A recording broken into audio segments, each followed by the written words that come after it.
Drage gledalke in gledalci, lepo pozdravljeni.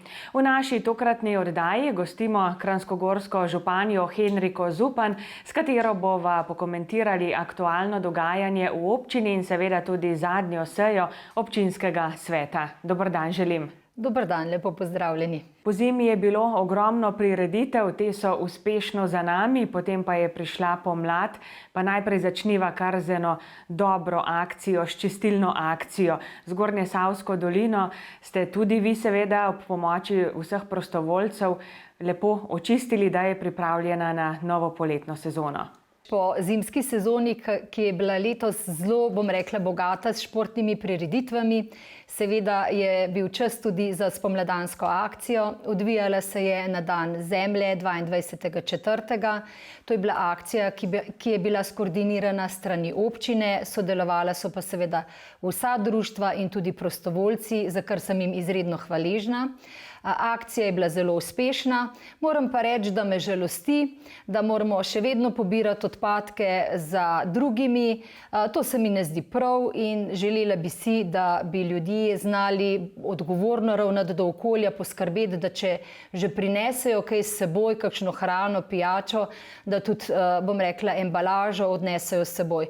To mi je nekako nepredstavljivo. Naslednja težava, s katero se srečujemo, so pa seveda pasji iztrebki. Tega je tudi zelo veliko in tukaj bi rekla, da je pravilno, da lastniki kužkov poskrbijo za svoje ljubljenčke in da pospravijo za seboj, ker ne nazadnje si ne želimo, nihče si ne želi, da bi stopil kakšen pasji iztrebek. Tako da to je pa druga zgodba in upamo, da bomo počasi z ozaveščanjem tudi rešili ta problem. No, pomlad je seveda tudi čas za razne investicije. Katere investicije so trenutno v teku po celotni občini?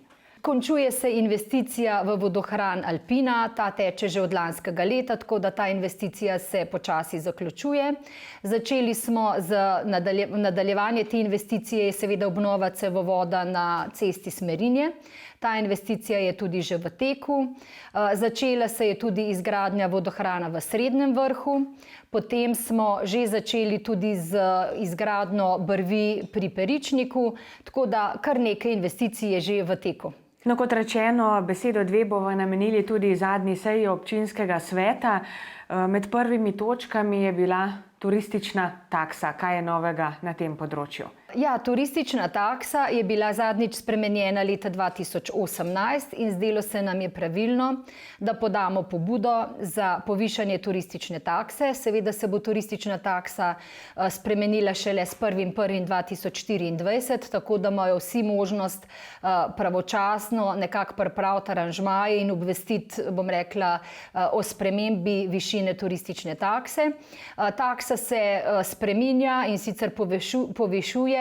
V Kranjski Gori se bo iz 1,6 evrov povišala na 2 evra in seveda tej turistični taksi je v skladu z zakonom o spodbujanju razvoja turizma pribita tudi promocijska taksa v višini 25% turistične takse, tako da bo skupna taksa za območje Kranjske Gore znašala 2,50 evra.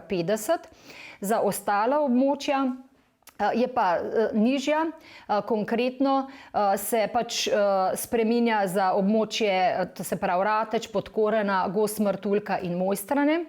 Na občinskem svetu je bila podana pobuda, da se poenoti tudi taksa za nastanitve v turističnih kempih, tako da tukaj ne bo taksa nižja, kot je bila v preteklih letih, ampak bo izenačena glede na to, na katerem območju ta turistični kemp oziroma kempi stojijo.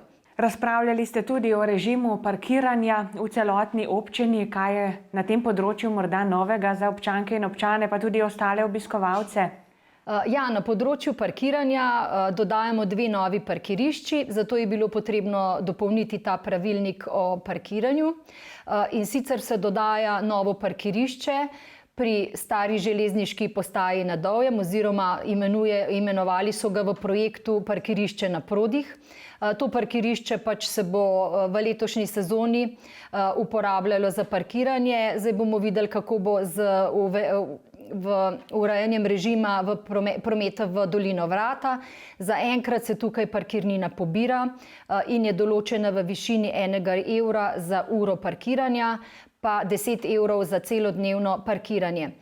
Poleg tega parkirišča smo pri tej točki dodali še režim parkiranja na parkirišču pri Aljaževem hramu, kjer se pa parkiranje omejuje, in sicer na 2 uri, in tam bo dejansko uveljavljena modra cona, tako da bodo morali občani in ostali obiskovalci namestiti parkirno uro, da bodo lahko parkirali. Parkiranje z abonmajem pa na tem parkirišču ne bo možno. No, novost v kranjskogorski občini pa je pravzaprav participativni proračun. Kdaj bodo občanke in občani lahko že sodelovali v njem? Sicer moram povedati, da participativni proračun je bil že v veljavi prej. Mi tokrat smo samo pripravili pravilnik, tako da so jasno določena pravila, kako se bo ta postopek odvijal in tudi kako bodo občani sodelovali. Zdaj je bil na občinskem svetu predstavljen ta pravilnik, do sedaj pa pač pravilnika ni bilo. In tukaj so točno določena pravila, kako bo potekal postopek, kako se bodo evidentirali predlogi občanov in tudi kako bo sestavljena komisija. Tako da v tem pravilniku so, bom rekla, bolj birokratska pravila, kako se bo zadeva odvijala. Bodo pa občani vsekakor obveščeni preko Zgornjesavca in tudi preko naših spletnih strani, kdaj se bo ta postopek participativnega proračuna začel odvijati. Tudi nekaj poročil je bilo na mizah svetnic in svetnikov, če se najprej dotakneva poročila o turizmu Kranjska Gora. Ja, svetnice in svetniki so se seznanili s poročilom javnega zavoda Turizem Kranjska Gora. Predstavila ga je v.d. direktorica Eli Skomavc. Moram reči, da je bilo poročilo res konkretno pripravljeno, korektno. Svetniki pa so sicer sprejeli sklep, da se sprejetje oziroma soglasje k temu poročilu zadrži do prejetja poročila nadzora, ki se upravlja v zavodu Turizem.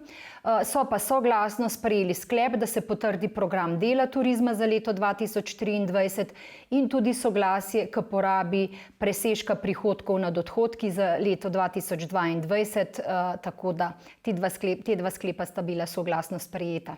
Kaj pa poročilo Ragorja? Tudi prejeli smo tudi poročilo Ragorja o delu v letu 2022. Tudi tukaj je bilo poročilo zelo obsežno. Svetnice in svetniki so to poročilo sprejeli, so podali soglasje in ravno tako so bili seznanjeni s programom dela v Ragorju za leto 2023, ki je bilo tudi soglasno sprejeto. No, potem pa še eno poročilo o obratovanju odlagališča Mala Mežakla. Je bilo tukaj pripomb? Ja, svetnice in svetniki so bili kot vsako leto do sedaj seznanjeni tudi s poročilom o obratovanju odlagališča nenevarnih odpadkov Mala Mežakla in delovanju centralne čistilne naprave na Jesenicah.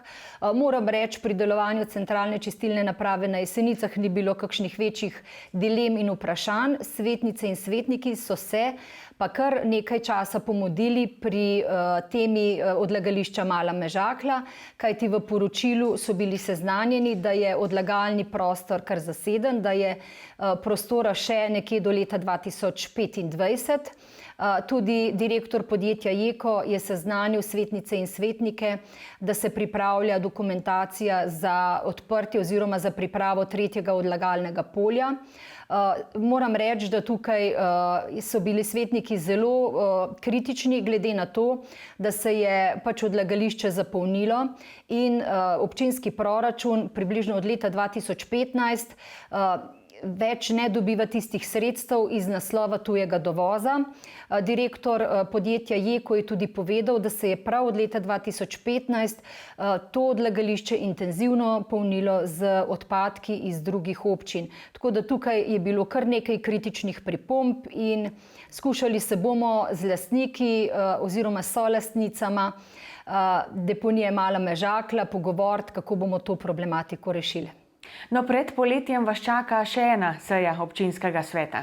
Tako je, pred poletjem nas čaka še seja konec meseca junija, konkretno 28. junija, kjer bomo imeli kar nekaj še zanimivih tem pred poletjem, potem pa še avgustovska slavnostna seja ob občinskem prazniku, tako da to bo za zaključek poletja.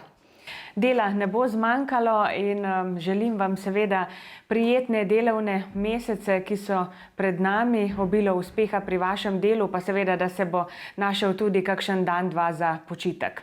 Hvala lepa. Vsem občankam in občanom in seveda obiskovalcem pa želim res lepo in toplo poletje. Hvala. Hvala lepa torej, drage gledalke in gledalci, hvala lepa za vašo pozornost in nasvidenje.